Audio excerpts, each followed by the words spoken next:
Hola a todos y todas y bienvenidos a Charla con Bitwares. Mi nombre es Lucho Messer y hoy vamos a hablar de Dead Door, uno de los indies más populares del 2021 y el cual tuvimos la oportunidad de reseñar para bitwares.net. El juego sigue a un cuervo que trabaja para una agencia que se encarga de cosechar las almas de los vivos, y el problema surge cuando nos roban una y tenemos que atravesar varios escenarios para encontrar al culpable. Inspirado entre otras cosas en Zelda y los dibujos del estudio Ghibli, charlamos con Mark Foster y David Fenn, fundadores del estudio Acid Nerve y responsables del videojuego.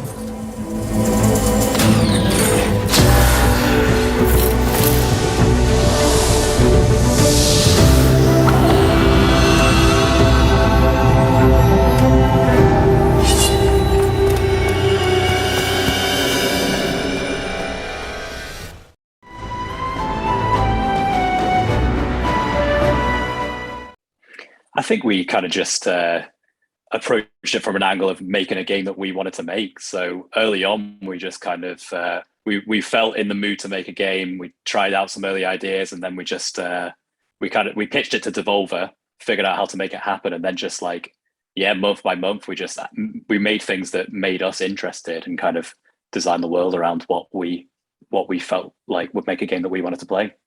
Yeah, after Titan Souls, we kind of had a lot of time off to think about what we wanted to do next, and we made a few different prototypes that some of them we threw away, and then we eventually we've got the kind of the very first prototype for Death's Door, where it was just a few capsules running around with swords and slashing and just like the combat and movement in it like that.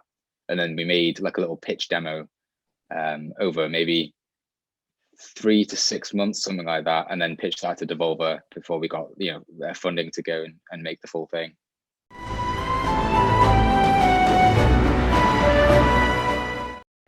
I think we've just always been indie. Like me and Mark have never really had a job at a big games company, to be honest. So for us, it's just all we've ever known. I think it's quite a different skill set because you have to do so much. You can't really specialize as much. You basically have to know how to do as much as you possibly can.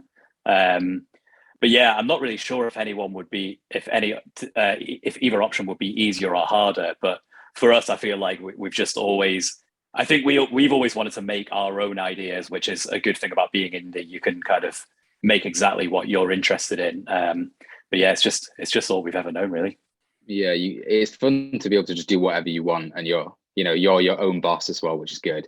And then I don't think as an indie you can't really get bored because we've got to do so many different jobs, like David was saying. Like I do all the programming, I do design, animation, and writing. So there's always something different. If I don't want to do a day of programming, I can go do something else instead. And same with David, he does all like production, level design, music, audio, and all that kind of thing. So we've all got loads of different jobs we can do. So that's something. If you're in a AAA studio, I think you'd be a programmer or you'd be a designer and stuff like that. So you'd have your specific role, but as an indie, you just have to do everything.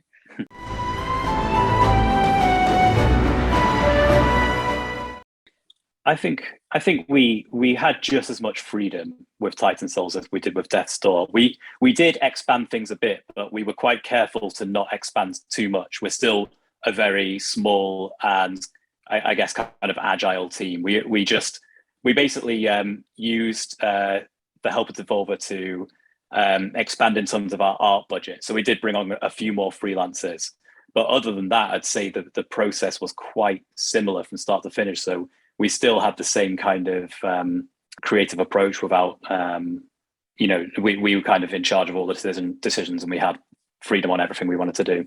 Yeah, I think we want to continue keeping it as like quite a small team.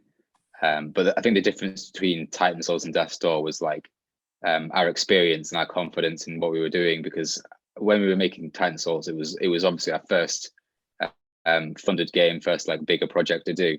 So we kind of didn't know what we were doing. So that was it was a process of learning and making mistakes and stuff. And then coming to this game and then hiring a few more people to do all the art and things like that. That was it felt like a more grown up, mature game in the end of it.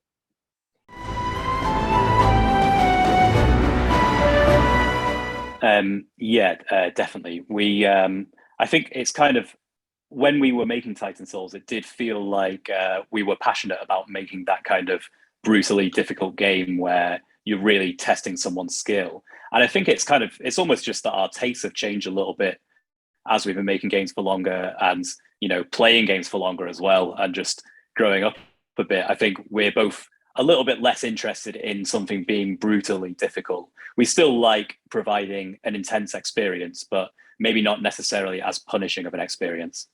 Yeah, edgy teenager type thing where you're like, oh yeah, it's really masochistically difficult. Like it's just so hard that it makes you smash your controller type of thing. That seems like I just wouldn't want to play that. I don't want to make myself angry when I'm playing a game anymore, So I think that's just like an evolution of us as people, because it's been quite a long time since Titan Souls was made as well. So, but we've grown up a bit over that period.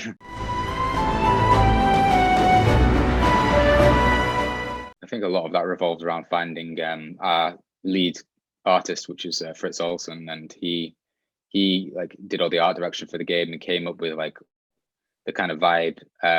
We spent a while trying to find someone to do that. So we spent a long time like traipsing through all the kind of art station, all the portfolios and things like that, trying to find someone who had a similar style to what we wanted, because we obviously had those inspirations that we had in our head, like Wind Waker and the Ghibli movies and things like that. So we found someone who had that kind of, they could show that they enjoyed that kind of style.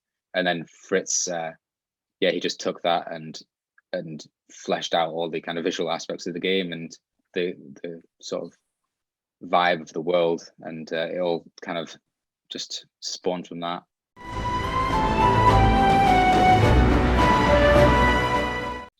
Yeah, we actually we had the main theme of the game. We had very early on. We had it in place, and we made one of the first things we did was make our kind of pitch, which we had.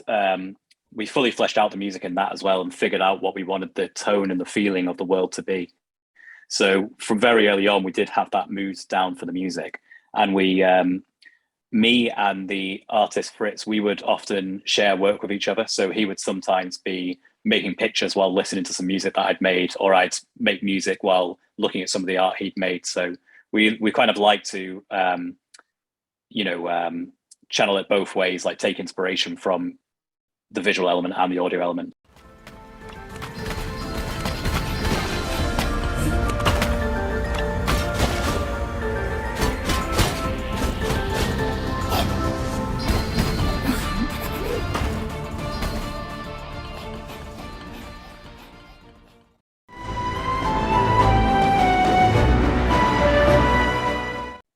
I think the bosses, like we had the general character ideas for each area that we wanted to do. So we had like in the swampier kind of area under the forest, we wanted to have a frog as like the main antagonist for the area, and like the idea of grandma was kind of tied to Pothead's character because it was all about the urns and stuff like that. And then on the other side of that coin, for the first main boss in the game, which is the Guardian of the Door, the big cathedral boss, that was originally just a concept that Fritz had done that was nothing to do with anything we asked for. And the first boss we actually coded was that boss, but it was just for the pitch demo. It was just like some model that I'd made. So we took the move set of that and then applied it to this big cathedral thing, which was a weird process of like creating a character to put in the game that wasn't ever supposed to be there in the first place. So that was quite fun. I think my favorite character is probably Grandma, though, in terms of bosses, just because of her little story arc is quite nice, and the way that she appears throughout the mansion is like so creepy and strange, and those things kind of like just presented themselves as we were making it. Like the creepy music that comes in, David just added that in. I never even imagined that in my head that was going to happen, but when it was in, and that like cute looking old lady who just sat there with her big eyes, and this music switches to this super creepy vibe, I was just like, oh my god, this is so strange and cool. So it was fun to put those things together.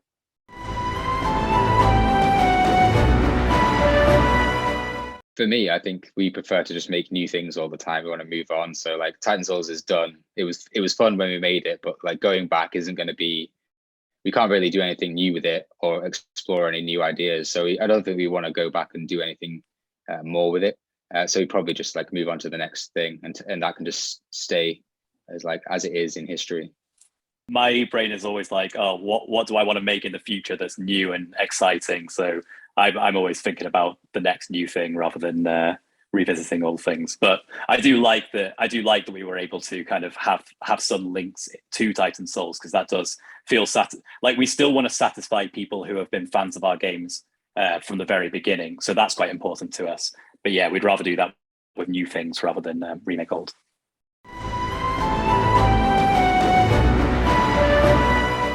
It was quite an intense day, because when the game came out, it came out at the same time as the review embargo. So we were just very tense and we really didn't know what to expect. And then it was just, from that point on, it was just a roller coaster, which looking back, I feel like that month probably felt like about a day, because just so much happened so fast. But yeah, it was all just like really good news. It was just like loads of people playing the game, loads of people saying they loved it, and the reviews were all really positive as well. So everything just exceeded our expectations, and yeah, it was a great launch, really. Yeah, I think this is from like, I mean, I'm not really sure of the actual numbers or anything like that, but like from judging by like the interactions on Twitter and everything, then it seems like quite a lot of people have picked it up when it came out on PlayStation and Switch recently. So there's been like a new influx of players, and it's kind of like rejuvenated the. It's like another.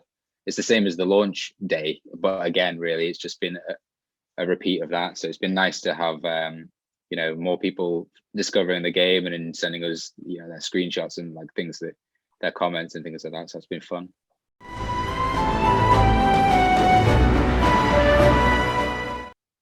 I think we're quite traditional, and what we wanted to do was to make sure that on day one we had all of the content that we ever had in mind for the game. So I feel like we did quite a good job of packing in everything into a complete experience on day one, rather than kind of, have plans to add updates and DLC and incremental things down the line. So yeah, I think we're probably going to be looking towards the next thing rather than DLC or anything like that.